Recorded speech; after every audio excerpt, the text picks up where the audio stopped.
Bonjour à toutes et à tous, bienvenue dans Ça nous intéresse spécial débat. Aujourd'hui, nous avons deux équipes qui vont confronter leurs opinions sur notre grand thème du jour qui tourne autour des réseaux sociaux. Et on pose cette question, les réseaux sociaux, amis du rapprochement entre les peuples. Et pour en débattre, l'équipe pour est constituée de Olivier Mendo de Cameroun, chef de délégation de la jeunesse africaine en Chine, doctorant à l'université de Beijing. Bonjour Olivier. Bonjour. Et Mauna Ayefunan de Togo, étudiant en master à l'université Tongji. Bonjour Mauna. Bonjour. Et l'équipe contre est constituée de Mondir Sajad Bechari, politologue et écrivain français. Bonjour Mondir. Bonjour tout le monde. Bonjour. Et Liu Yuting, journaliste chinoise. Bonjour. Bonjour. Alors, avant de commencer le grand débat, j'invite ma collègue Sun Yang pour présenter davantage notre thème du jour. Avec le développement d'Internet et la démocratisation des smartphones, les réseaux sociaux sont devenus nos principaux moyens de communication et d'accès à l'information. Par le passé, les seuls moyens de s'informer sur un pays étaient les livres, les médias traditionnels et les informations publiées par les gouvernements.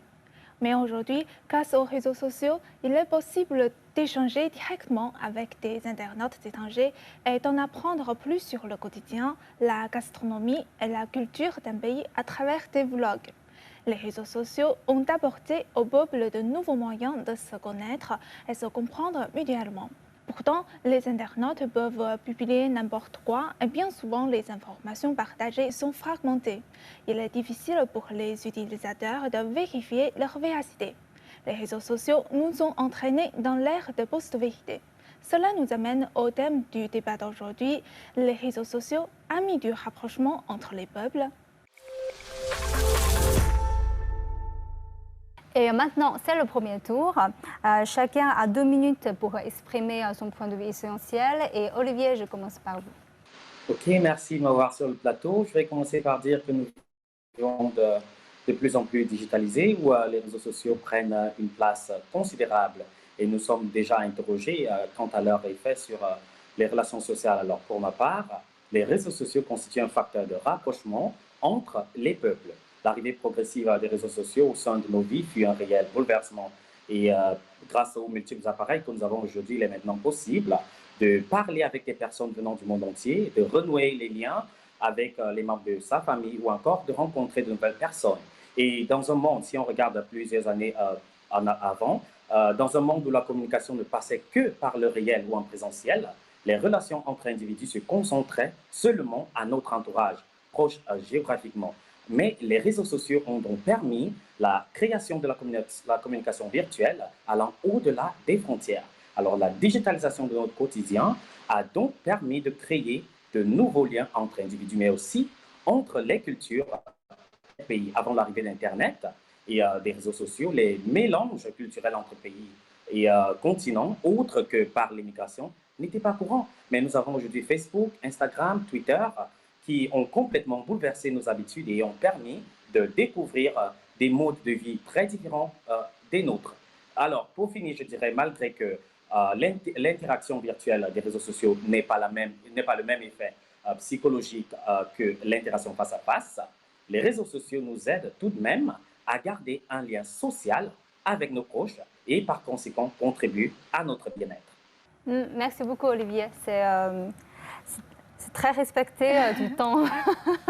Maintenant, la parole est à Mondir. Être contre ou pour, je pense que ce serait trop antagoniste. Oui, bien entendu, on sait déjà que les réseaux sociaux sont un agent pour un pseudo-rapprochement, mais il faut regarder un peu plus profondément que la superficialité des choses.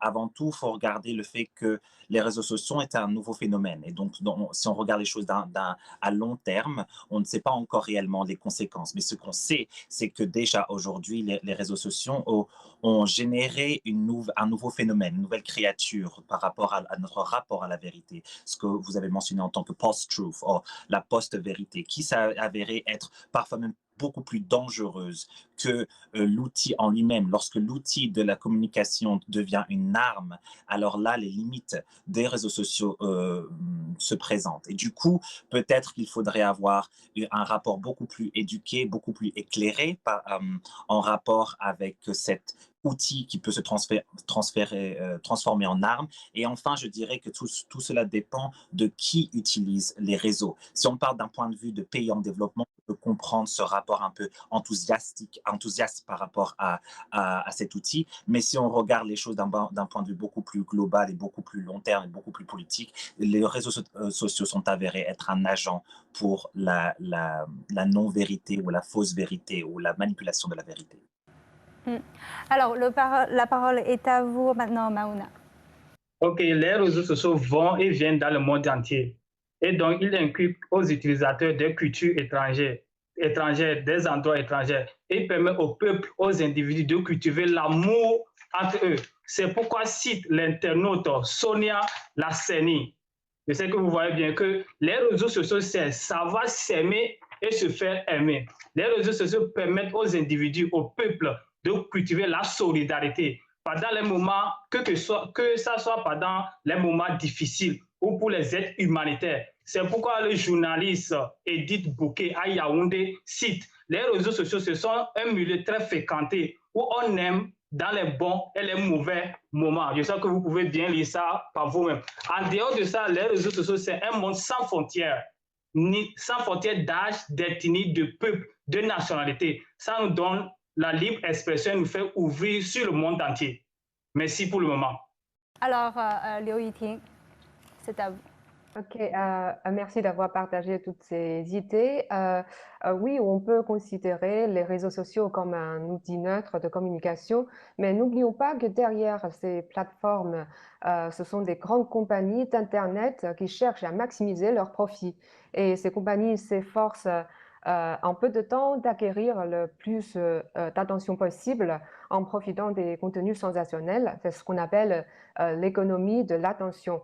Donc, ce qu'elles veulent, ce sont des sujets brûlants, des incitants ou bien des polémiques qui frappent l'œil. Et du côté des utilisateurs, il y a une autre caractéristique des réseaux sociaux, c'est l'anonymat. Même si on peut utiliser le vrai nom et le vrai visage sur les réseaux sociaux, mais au niveau du statut social, on est toujours anonyme au public du cybermonde. Donc, cela peut donner une liberté aux gens de parler n'importe quoi. Donc, et les crédibilités de leurs propos peut aussi être réduite. Donc, avec ces caractéristiques, je ne pense pas que les réseaux sociaux peuvent offrir un environnement sain, juste et équitable pour la compréhension mutuelle. Donc, voilà, ce sont mes points pour l'instant. Merci. Ok, merci à tous les quatre.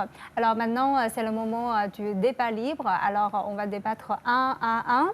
Et vous avez au total 2 minutes et demie pour exprimer vos points de vue.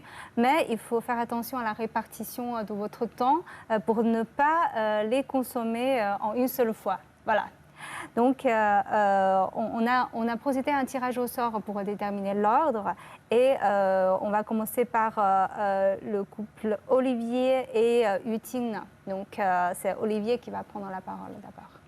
D'accord, merci bien. Je vais commencer par dire que mon premier argument est les réseaux sociaux réduisent les limites géographiques. Nous avons tendance à dire que le monde est un village planétaire. Pourquoi?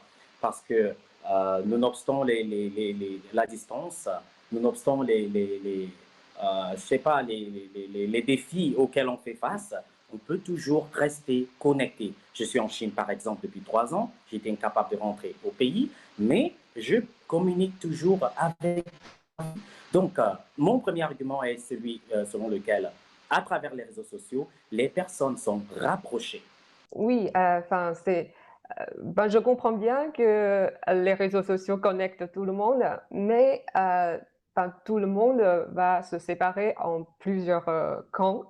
Les réseaux sociaux peuvent aggraver l'antagonisme des uns aux autres, puisque ce phénomène existe dans notre vie réelle, puisque naturellement, nous sommes des hommes humains. Les gens aiment bien entendre la confirmation des personnes qui sont d'accord avec eux et n'aiment pas les voix opposantes.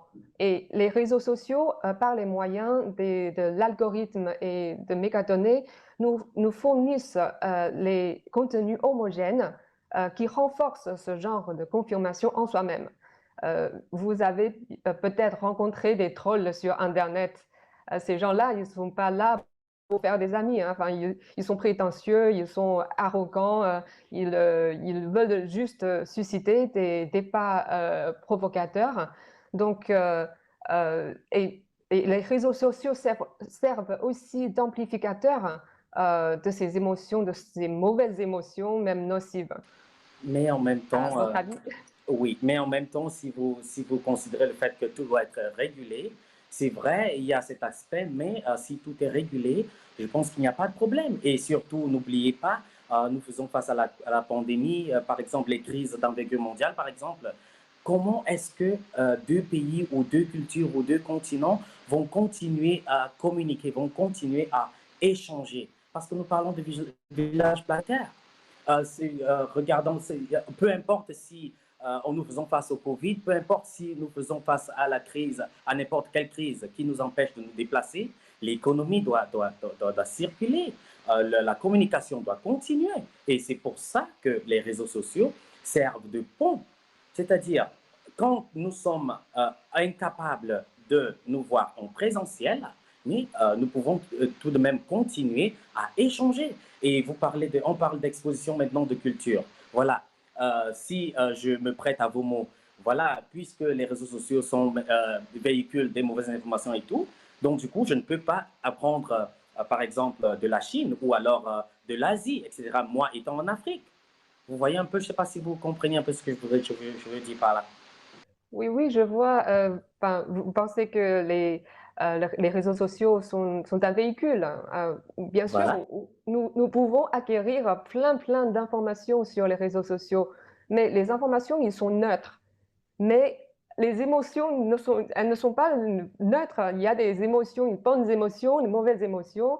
Ça dépend des gens, ça dépend des êtres humains derrière l'écran qui communiquent avec vous. Ouais. Oui, mais des émotions, on prend contact à travers les réseaux sociaux, mais aussi on développe ces contacts et aussi on développe des nouvelles relations. Il ne faut pas être statique ou figé. Par exemple, je me fais plein d'amis sur des réseaux sociaux. Voilà, c'est comme en présentiel, mais ça part de l'entretien. C'est-à-dire, on communique une fois, deux fois et ça devient durable. C'est pareil c'est pareil qu'en présentiel. Mais à la Olivier, seule différence. il faut arrêter maintenant. Et Yutien, vous pouvez continuer. Oui, il Oui, tient et vous encore ne quelques pensez temps. pas que oui, oui, et vous ne pensez pas que ce genre d'émotions sont infectieuses? Vous pouvez raisonner avec ces gens-là, mais les gens ne vous écoutent pas. Donc, c'est l'engrenage des discussions jusqu'à polémique, jusqu'à débat, ou bien jusqu'aux insultes. Ça peut être arrivé. Donc, c'est ça qui m'empêche de croire que les réseaux sociaux ont la possibilité de vraiment rapprocher les gens. Je crois que le rapprochement, ça se produit dans la vie réelle, Ok, d'accord, en Yutien. physique. Votre Oui, temps Yutien. est écoulé aussi. Voilà. J'ai vu que Mondir a beaucoup de réactions pendant le premier débat. Alors voilà, c'est votre tour là. Ok, très bien. Donc, je comprends l'avis de Olivier ainsi que Alex, mais je pense que c'est un peu naïf et trop superficiel et il faut savoir relativiser les choses. Je pense que juste penser par rapport au rapprochement des cultures et autres, il ne faut pas oublier que la raison pour laquelle aujourd'hui nous avons des nouvelles guerres qui sont en train d'émerger dans le monde, qui sont directement liées par l'exaspération des réseaux sociaux et du coup de cette nouvelle information émotionnelle qui est toujours polarisée. Je pense que le discours que j'entends de Olivier, c'est un discours des années 2010 Aujourd'hui, en 2022, les réseaux sociaux ont prouvé qu'il y a une répercussion psychologique et étatique et politique et sociologique qui, au final, montre beaucoup plus de toxicité. Du coup, je pense qu'il faut être beaucoup plus tempéré, moins enthousiaste et plus à long terme. Maouna, maintenant, Olivier n'a plus de temps, donc c'est à votre tour de défendre votre équipe là. Ok. En première partie, selon Gérard Jugnot, entre guillemets, les réseaux sociaux font partir les choses dans le bon sens. J'ai une question à poser au camp adverse. Utilisez-vous les réseaux sociaux, oui ou non? S'il n'y a pas les réseaux sociaux, notre débat d'aujourd'hui se fera par quel moyen? S'il vous plaît, répondez à ma question. Merci. Bien entendu. Alors oui, on aurait quand même eu le débat parce qu'avant les réseaux sociaux, les débats broadcasting existent depuis les années 80. Du coup, on aurait quand même eu le débat. Je pense que les réseaux sociaux, oui, je l'utilise, mais je l'utilise avec un certain degré d'équilibre. J'essaie en tout cas parce que j'approche cela avec beaucoup de nuances. En revanche, accéder aux réseaux sociaux sans une certaine lucidité et un certain relativisme peut s'avérer être dangereux. Donc, par rapport à ce que vous venez de dire, les réseaux sociaux, ce n'est pas le problème. Le problème vient de ceux qui utilisent les réseaux sociaux, en fait. Et puis, pour plus d'arguments, je vais vous dire Azid Boussa. Il cite que les réseaux sociaux vous ouvrent ces portes pour se réunir et se retrouver en force en réalité. Et pour quelques exemples, pendant le Covid, quand nous sommes tous dans le confinement, c'est à travers les réseaux sociaux qu'on arrive à se communiquer avec nos parents, nos partenaires. Et puis vous-même, vous avez dit que vous faites des documentaires. Ou bien la plupart de nous qui sommes, nous utilisons tous les réseaux sociaux. Donc je ne sais pas pourquoi vous avez dit que les réseaux sociaux ne vont pas dans l'évolution du monde et ça divise les peuples. Donc j'ai plus besoin d'arguments pour être convaincu. Pour le moment, je ne suis pas sûr de ce que vous venez de dire. Encore une fois, documentaire, je vais pas mes documentaires par réseaux sociaux, je vais mes documentaires avec une équipe qui est éduquée et qui est sur le terrain et qui se doit d'être sociologiquement divers. Et les documentaires existent depuis les années 30, donc il n'y a pas forcément eu besoin d'avoir les chaînes des réseaux sociaux, la manière des réseaux sociaux pour pouvoir créer de cette manière. Ça, c'est un. Deux, par rapport au Covid, je pense que parfois se perdre à travers comment dire, l'océan des informations du Covid qui peuvent ensuite entraîner beaucoup de ressentiments ou beaucoup de comparaisons qui peuvent être toxiques n'est pas forcément sain. Je pense que, comment dire en anglais, less is more, donc moins d'informations, mais des informations meilleures, de qualité beaucoup plus calibrées, se doit d'être privilégié. Sinon, grâce à l'évolution des êtres humains, actuellement, nous n'utilisons plus les livres, les presses comme avant. Actuellement, nous sommes sur les réseaux sociaux et ça nous permet l'ouverture du monde et la découverte de notre monde. C'est pourquoi Jan félicite. Les réseaux sociaux, c'est la découverte d'un nouveau monde.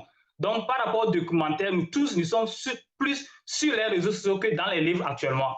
Donc, si vous me dites que vous faites les documentaires, sûrement que vous publiez ça sur les réseaux sociaux et que ce n'est pas tout le monde qui regarde ce que vous écrivez sur les livres ou bien sur les presses. Merci.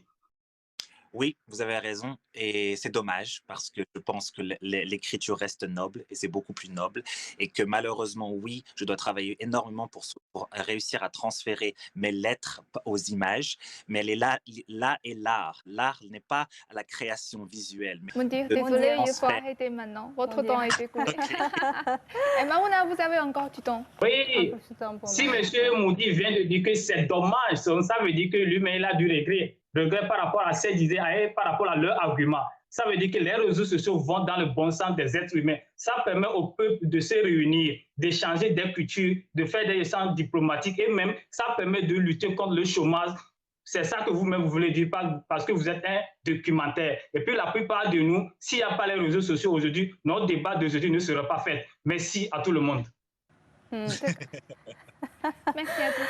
Alors, maintenant, on a un tour final. Vous allez un peu récupérer tout ce que vous avez entendu et vous avez au final 1 minute 30 pour essayer de convaincre vos adversaires pour une dernière fois. Voilà.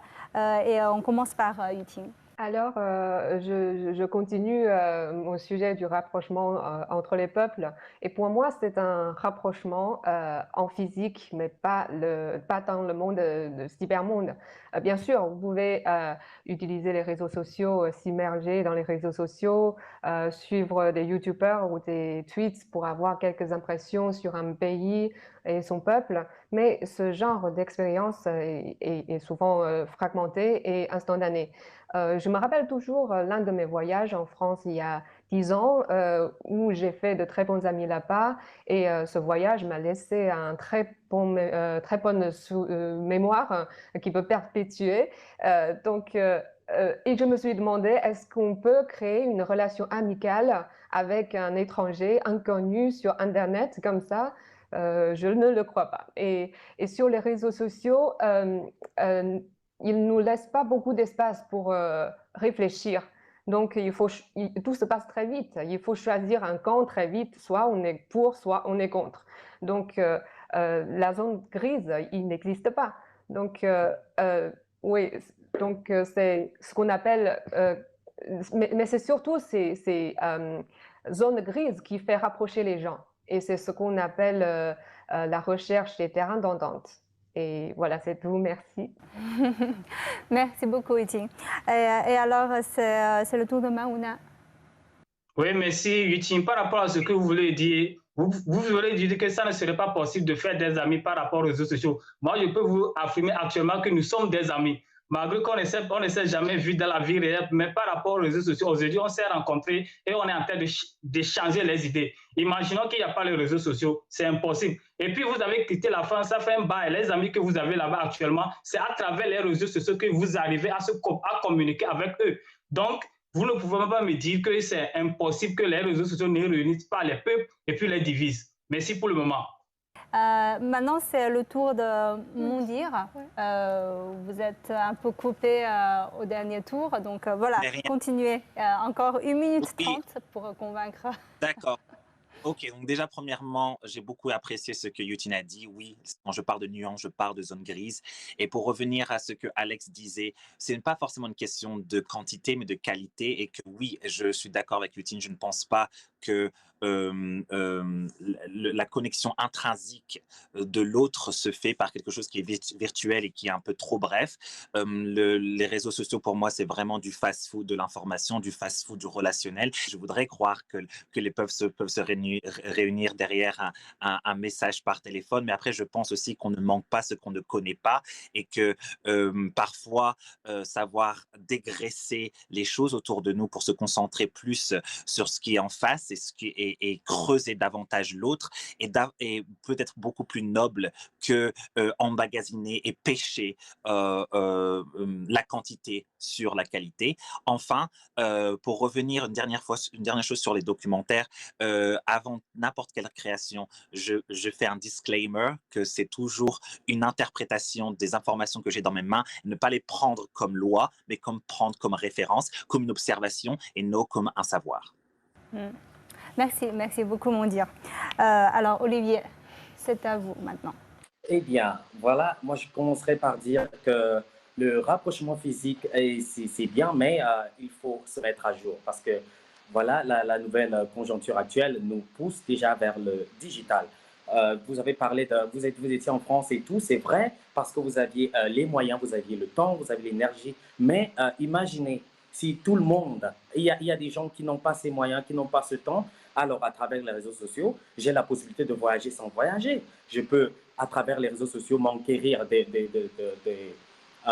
ce qui se passe dans le monde et tout, même avant de bouger des autres cultures et des autres pays. Et alors, je ne me confine pas dans les limites géographiques, parce que là, j'ai besoin de temps, là, j'ai besoin d'énergie, là, j'ai besoin peut-être des moyens. Et aussi, je crois que vous ternisez un peu le tableau, vous ternisez un peu l'image des réseaux sociaux. Tout est fait avec régulation. Et à croire que les relations physiques sont toutes bonnes aussi. Il y en a aussi qui se font attaquer verbalement de face à face. Et pour finir avec les documentaires, ça ne sert à rien d'avoir un documentaire qui n'est pas publié parce que vous avez besoin de l'audience, vous avez besoin de partager votre point de vue, vous avez aussi besoin des feedbacks des auditeurs. Alors, C'est à travers les réseaux sociaux que vous allez pouvoir publier votre point de vue. Vous allez publier un travail, mais à quoi ça sert si vous partagez juste les Olivier. bouquins? Olivier. C'est très limité. Olivier Olivier. 유포하시대. Oh, Ok. le temps est vraiment limité, hein.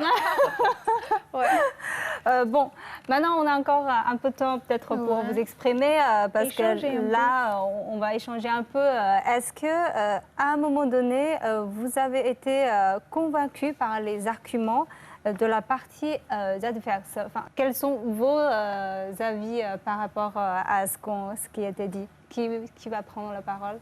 Qui va prendre la... Ok. Euh,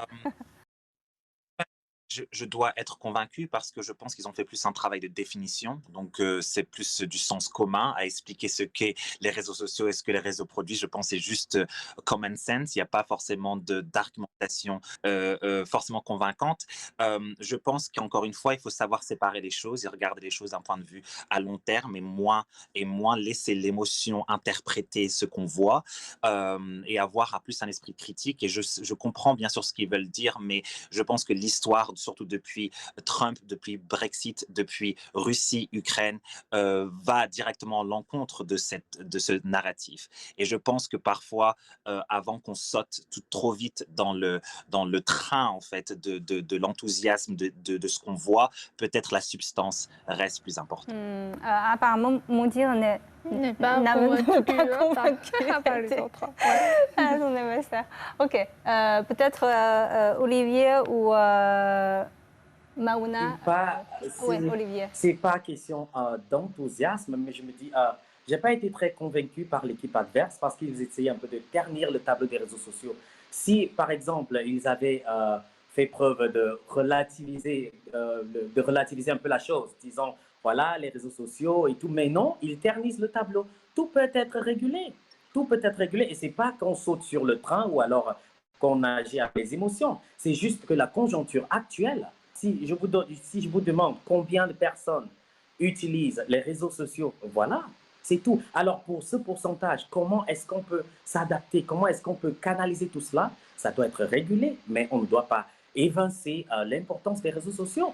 Oui, Yuting, je pense vous êtes plus un peu concentré aussi sur cette partie de régulation en disant que ce sont des grandes entreprises, donc on ne peut pas le réguler. Donc...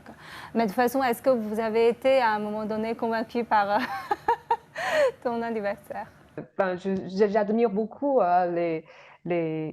l'optimisme et puis les idées de mes adversaires et surtout leur courage à croire. Ouais, c'est bravo, hein. Ben, il y avait un moment, je suis touchée par Moana quand il dit nous sommes des amis. Oui, enfin, je suis tellement touchée. Mais je suis quand même sceptique aux réseaux sociaux. Donc, ben voilà, je vais y réfléchir, mais... Ouais. Mauna. Oui, par rapport à Yuting, quand elle vient de dire qu'elle a été contente par le fait qu'il vient de dire qu'on est des amis, c'est à travers les réseaux sociaux. Et puis, quels que soient les arguments qu'ils vont émettre aujourd'hui, la réalité est en face de nous. Eux-mêmes, ils utilisent les réseaux sociaux. Donc, vous allez me dire que vous utilisez quelque chose qui n'est pas bon? C'est une question que je me pose actuellement. Donc, je ne sais pas comment ils peuvent dire qu'ils utilisent les réseaux sociaux, ils travaillent avec ça et puis c'est pas bon. Donc, et puis Yuting vient de dire que ça dépend de la complexité de l'homme et puis elle va aller réfléchir encore. Ça veut dire qu'elle-même, elle n'est pas sûre sur ce qu'elle dit, entre guillemets. Je trouve que quand même, vous avez mentionné un point très intéressant parce qu'on constate quand même ce phénomène, c'est qu'au fur et à mesure que les technologies développent, on a vraiment des évolutions technologiques qu'on utilise, mais on n'est pas sûr, on est un peu obligé de les utiliser, mais on n'est pas sûr est-ce que c'est bon? Enfin, c'est un peu pas la même chose pour le robot, pour le robotique qui avance. On va peut-être avoir un débat là-dessus. Donc, je pense que c'est le temps nouveau. C'est les défis qu'on doit faire tous de s'adapter à ces évolutions technologiques. De toute façon, je vous remercie beaucoup d'avoir participé à ce débat et de points de vue très intéressants. Alex, ajoute-moi sur WeChat. On continue le débat offline. Et je vous remercie d'avoir suivi notre émission. À la prochaine.